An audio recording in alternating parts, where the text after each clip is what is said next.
Jamais devemos colocar a mão no arado e olhar para trás.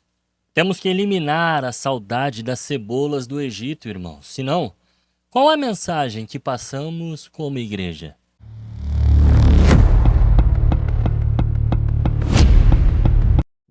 Em nome do Pai, do Filho, do Espírito Santo. Amém. Prezados irmãos e irmãs, que a paz de nosso Senhor Jesus Cristo e a fé de nossa Mãe estejam conosco.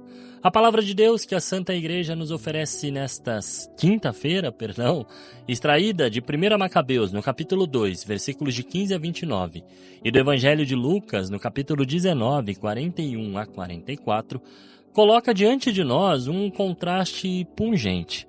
A fidelidade heróica que custa a vida e o choro profético pela falta de reconhecimento da verdadeira paz. 1 Macabeus nos transporta a um período de intensa perseguição, onde o rei Antíoco impõe a apostasia ao povo de Israel, exigindo o sacrifício a ídolos pagãos. Em Modim, os delegados do rei tentam seduzir Matatias, um sacerdote, com honras e presentes, para que ele seja o primeiro a ceder e dar um mau exemplo, ou seja, tentam converter o mais forte para que os fracos o sigam. Só que Matatias, irmãos, responde com uma voz forte e inabalável.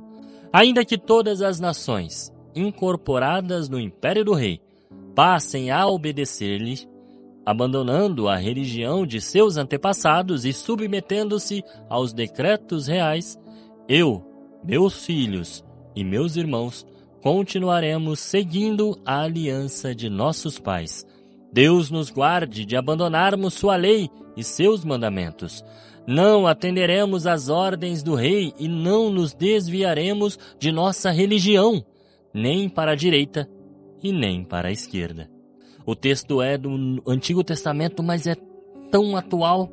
Para nós católicos, irmãos, a lei de Deus manifestada na Sagrada Escritura e na Sagrada Tradição, o depósito da nossa fé, é superior a qualquer lei humana ou pressão cultural.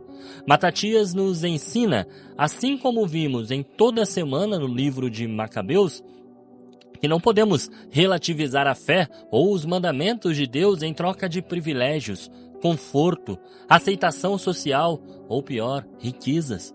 O ato de Matatias de matar o judeu apóstata e o delegado do rei, como nós podemos ler no texto de hoje, seguido pela destruição do altar pagão, é a manifestação de um zelo santo, como o próprio texto vai afirmar. Para nós, na igreja, o zelo se traduz na defesa corajosa da sã doutrina, na rejeição ao mundanismo que se infiltra nas práticas católicas e na proteção da santidade do sacramento e do templo. Não podemos assistir passivamente à profanação ou o abandono da fé dentro de nossas próprias comunidades. Matatias grita: quem tiver amor pela lei e quiser conservar a aliança, venha e siga-me. Irmãos, somos chamados a ser macabeus espirituais hoje, seguindo a Cristo e defendendo a verdade com coerência, mesmo quando isso implica em perseguição e incompreensão ou isolamento dentro das nossas próprias paróquias. Nossa fidelidade deve ser visível em nossas vidas e ações, e nos dias de hoje, infelizmente, a igreja que deveria ser luz para o mundo está se infectando com as trevas dele. Basta olharmos para as festas realizadas em nossas comunidades, barracas de drinks, cerveja, riveria, atraindo pessoas mundanas, mas sem oferecer o amor de Cristo, e sim, oferecendo o próprio sabor do mundo. E em muitos casos, afastando quem está próximo, querendo encontrar Cristo. E no Evangelho de Lucas hoje, irmãos, Jesus, ao se aproximar de Jerusalém, o coração de Jesus se enche de tristeza e ele chora sobre a cidade. Ele lamenta a cegueira do seu povo. Se tu também compreendesses hoje o que te pode trazer a paz, agora, porém, isso está escondido aos teus olhos. Não é difícil de imaginar ele dizendo isso sobre a nossa igreja hoje, irmãos. Sobre o que temos feito com nossas vidas, tanto no âmbito particular, quanto na vida cotidiana, ou dentro da igreja. No Evangelho, Jesus profetiza: dias virão em que os inimigos farão trincheiras contra ti e te cercarão de todos os lados. Eles esmagarão a ti e a teus filhos, e não deixarão em ti pedra sobre pedra, porque tu não reconheces o tempo em que fostes visitada. As lágrimas de nosso Senhor revelam que a verdadeira paz é a sua própria presença, irmãos. O Messias prometido. Jerusalém, que deveria ser a cidade da paz, falhou em reconhecer o autor da paz. Jesus Cristo é a nossa paz. E o dom da paz se manifesta plenamente na Eucaristia e na reconciliação. Então vejam, se a Igreja Católica é a Nova Jerusalém e a Jerusalém Celeste, como nós cremos, o lugar de visitação contínua de Deus, não podemos permitir que coisas mundanas, tentações para muitos irmãos e irmãs, permeiem nossas festas. O tempo da visitação para nós não é só a missa, irmãos, ou a palavra, ou o sacramento da penitência. A visitação de Jesus para quem se diz cristão católico deve ser a todo instante. Quantas vezes, como a antiga Jerusalém, não reconhecemos a presença de Cristo e não compreendemos o que realmente nos traz a paz? A destruição de Jerusalém é a consequência trágica da recusa em acolher a graça. Para o católico, irmãos, essa recusa se manifesta no pecado habitual, na frieza espiritual, na negligência dos deveres de Estado e na conformidade com os valores anticristãos do mundo.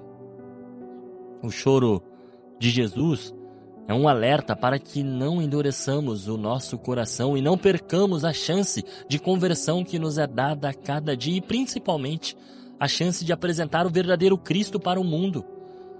E agora eu te pergunto, e também faço essa pergunta para mim, sinceramente, nós em particular e como igreja somos como Matatias, firmes na fé contra as ideologias do mundo? Ou somos tentados a ser amigos do rei, cedendo aos prazeres, ao relativismo ou ao medo de desagradar o status quo para ganhar presentes ou honras do mundo? Reconhecemos em Jesus, irmãos, presente no sacrário, e em sua palavra, que ali é a nossa única e verdadeira paz. Nós hoje estamos valorizando e vivendo os meios de salvação que a Igreja nos oferece, ou buscamos paz em soluções mundanas e passageiras? A palavra de Deus hoje é um convite urgente à coerência cristã e ao zelo pela fé. Que o exemplo de Matatias nos inspire a nunca nos desviarmos da aliança e que as lágrimas de nosso Senhor nos movam a reconhecer o seu tempo de graça e a abraçar a paz que Ele nos oferece, vivendo plenamente a nossa vocação dentro da única Igreja de Cristo, a Igreja Católica. Por isso, meus irmãos, que Deus abençoe a nós, mas nós estamos precisando sim ser mais radicais quanto ao amor de Cristo, e não é agradando o mundo que esse amor vai se manifestar. É agradando a Ele que o verdadeiro amor irá brotar. Deus abençoe vocês e até amanhã, se esse mesmo Deus me permitir. Senhor, estivemos aqui reunidos por amor a Jesus Cristo, em nome do Pai, do Filho, do Espírito Santo. Amém.